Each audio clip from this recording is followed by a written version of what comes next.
why do we care about moral dumbfounding? Now here I want to take you on a slightly torturous route. So I first of all want to say something about why people have said it's relevant and disagree with them. So I think there are some mistakes made about why moral dumbfounding is relevant. And then, having done that, I want to suggest a reason why it is relevant. So sorry, this is going to be slightly torturous. I'm going to say, here's why people say it's relevant, they're wrong. Here's why it's actually relevant. So this is my view on the matter, with arguments. So here I'm appealing to Dwyer, who draws a parallel, like Mikhail, who we saw before, between ethical abilities and linguistic abilities. So her view is that, a bit like Mikhail, ethical abilities are a consequence of something like a moral module. And so she draws parallel with linguistics, and she says this is a domain where human beings are also famously dumbfounded. That's to say that typically human beings, it's not true of all, but typically human beings can tell you very clearly they think this is a grammatical sentence, they think this is not a sentence, and yet when you ask them to give reasons for that, often they can't give good reasons at all, and their attempts to give reasons often give you entirely incorrect reasons. So that would count as a case of dumbfounding. Very good. So according to Dwyer, moral dumbfounding suggests two desiderata for an account of moral judgment. You notice that she's not thinking just about moral intuitions, but I think there's some overlap here. So there's these two desiderata. Now let's look at the second one first.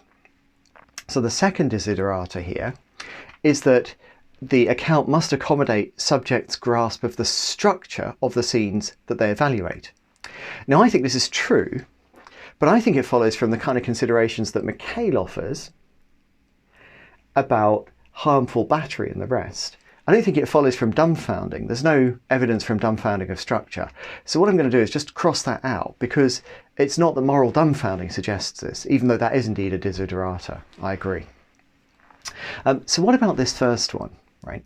Does moral dumbfounding suggest that ethical or moral judgments are not the conclusions of explicitly represented syllogisms, the premises of which ordinary folk can articulate? Do we get that from moral dumbfounding?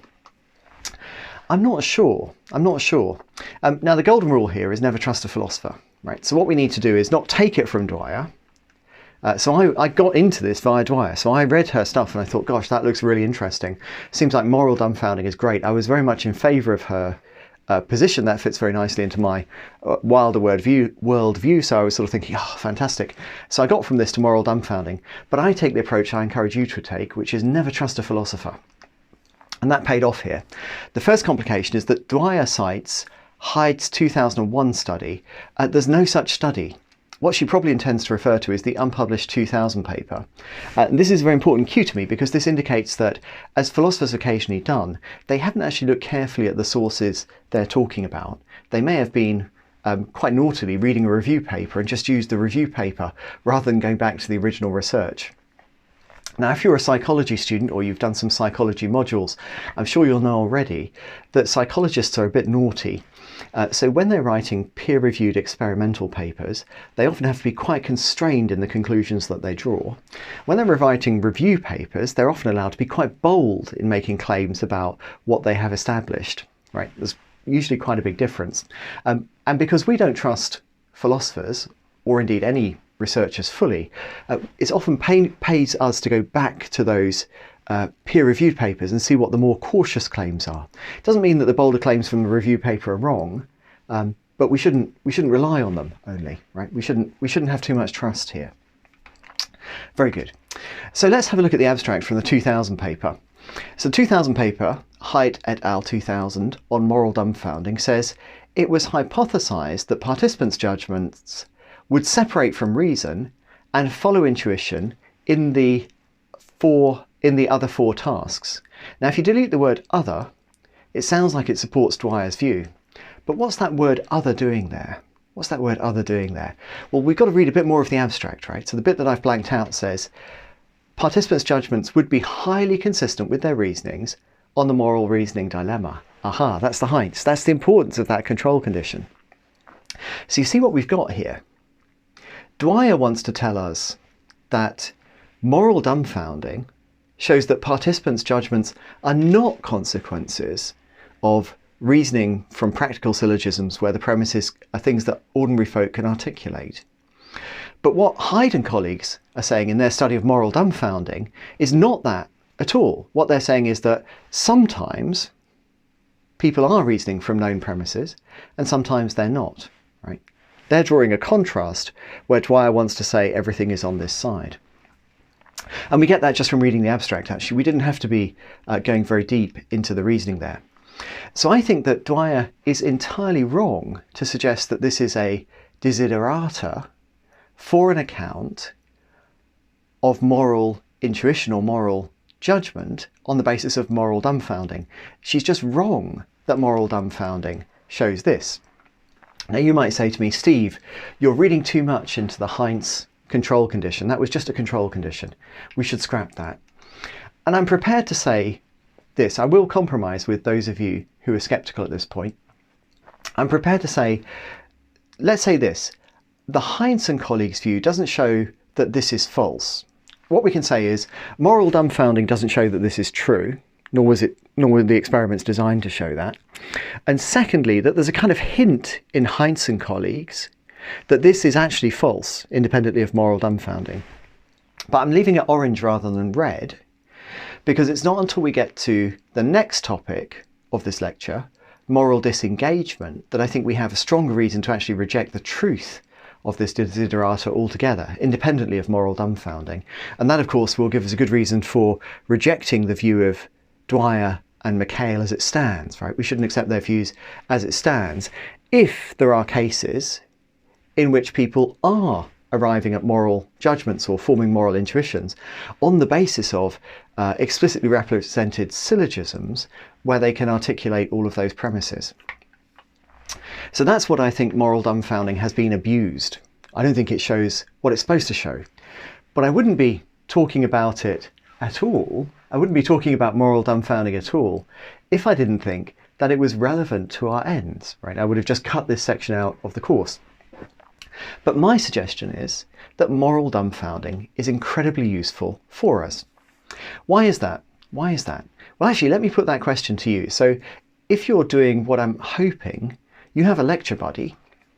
With your lecture buddy or lecture buddies, have a little chat. I'll give you 90 seconds. What conclusion could we draw about humans' ethical abilities from moral dumbfounding? 90 seconds, go.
All right, so one of the reasons I'm asking you is that you might actually have an insight that I've missed. You might well have an insight that I've missed.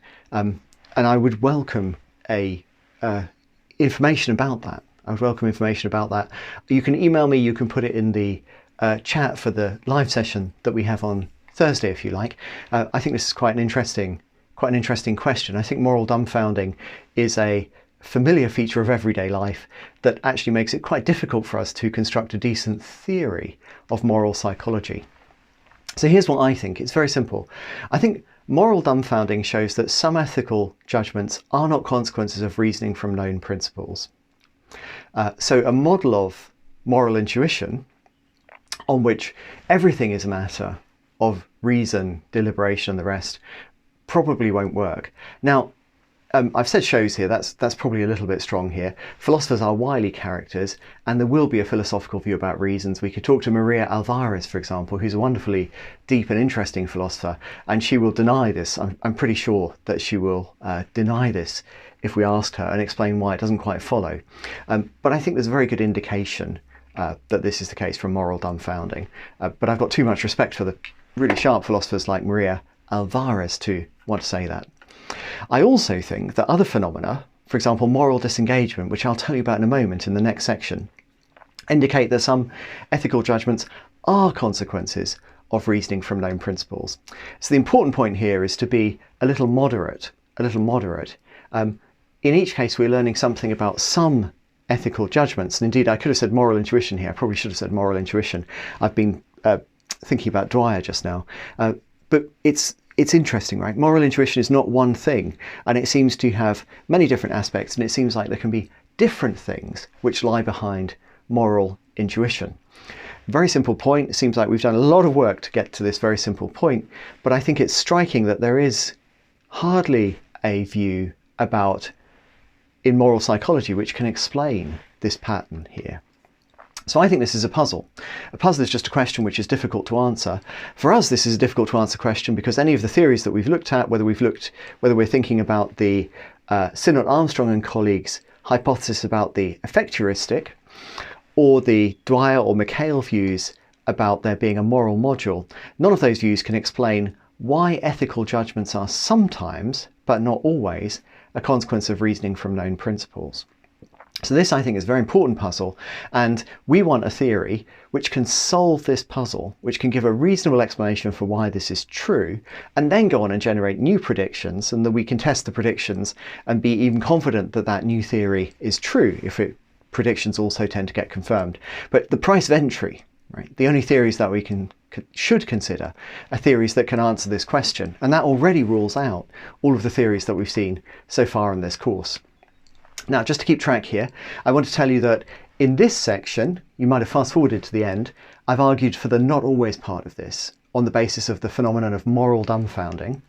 What I'm going to do in the next section, I don't think I've argued for this, is try to defend the claim about sometimes. So that's orange because although I think that is true, I don't take it that we've got sufficient argument to establish that it's true yet. And that will come from thinking about moral disengagement.